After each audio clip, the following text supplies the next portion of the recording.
I was born just a few weeks before the so-called Summer of Love, when Americans were encouraged to turn on, tune in, and drop out. Turn on, tune in, drop out. But when Timothy Leary spoke about tuning into the politics of the counterculture, he certainly didn't mean that we could follow it by tuning in the right channels on the television. Back then, the dial went all the way up to 13. It didn't even really get that many channels. And anyway, we didn't even have one at first. A TV didn't show up in our home until my parents heard that it could be an important educational tool, thanks to a brand new TV show that had just come out.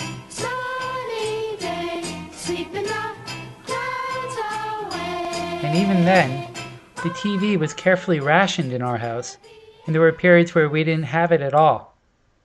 My earliest political memory is of sitting around the living room with my family and watching the president's resignation speech on my grandparents' old-fashioned oversized console radio.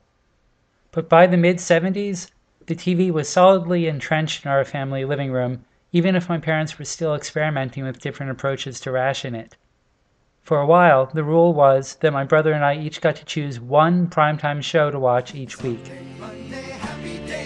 We chose Happy Days and The $6 Million Man. Steve Austin, astronaut. A man barely alive. One of those shows idealized the simpler America that hadn't yet been tainted by 1970s technology. And the other was about the promise of modern technology to greatly enhance human capacity. Better than he was before. Better, stronger, faster. And while we were fantasizing about miracle computer technology, a miraculous new technological device showed up right in our own living room. We got our first computer video game. At first, it was amazing to be able to control the action on the TV with a computer. And then, it was a pretty boring game. So we quickly traded in Pong for an Apple II computer, where we could play games and write short programs in BASIC.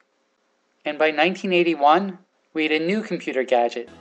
Dad showed up with something called a cradle modem that allowed our telephone to talk to the mainframe computer at his company. This was pretty cool.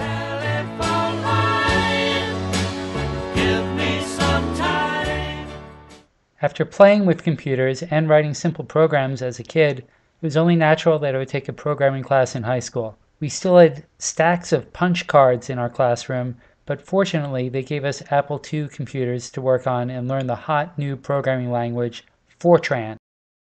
Later at Rutgers, I signed up for computer science classes where we learned an even hotter new programming language, Pascal. Again, we were assigned Apple computers, but this time we got the cutting-edge Macintoshes to work on. Or, if we arrived at the computer lab early, we might have been lucky enough to score an Apple Lisa. Lisa was a rare and slightly more powerful early version of the Macintosh, with an unbelievable 10 megabyte built-in hard drive, and a $10,000 price tag, which meant that Apple hardly sold any Lisa computers, except to Rutgers. As it turned out, I really never was a very good programmer, but Rutgers had turned me into an expert on Macintoshes. In the mid-80s, just knowing how to use a Mac was enough to land a good job in the brand new field of desktop publishing. By age 19, I was working full-time creating publications for AT&T and other telecom companies, and even a bit of work for Rutgers. After a while, I had worked with so many technical manuals that I was starting to get assignments to write the documents instead of design them. First for IBM, documenting their mainframe computer systems. Yes, I'd love to be a technical writer. Technical writer. Then for Lucent Technologies, writing instructions for their optical fiber communication systems. And finally, for the U.S. Department of Defense, developing training for classified Army and Navy equipment being used by American warfighters in Iraq and Afghanistan.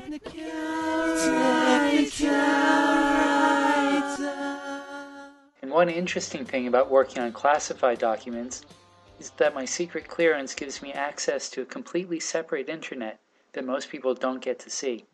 CIPRNet is the government network of classified computer systems, only available at highly secure locations.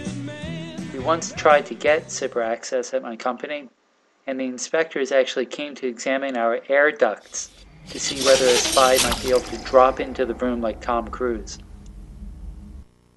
Seriously. But fortunately, there's plenty of other stuff we can do on the regular internet, and I don't need a dial-up modem anymore to get to it. Just looking around my living room right now, we have broadband access available on 4 laptops, and 1 desktop, 2 iPhones and an iPod Touch, a PlayStation 3, and a TiVo. So I've gone from having virtually no information access to a place where we have more media than we can possibly absorb. We're increasingly surrounded by computers and entertainment gadgets, and it's becoming hard to tell which is which. Does anyone really need all this overlapping technology? Probably not, but I like to think that it makes me better, stronger, faster.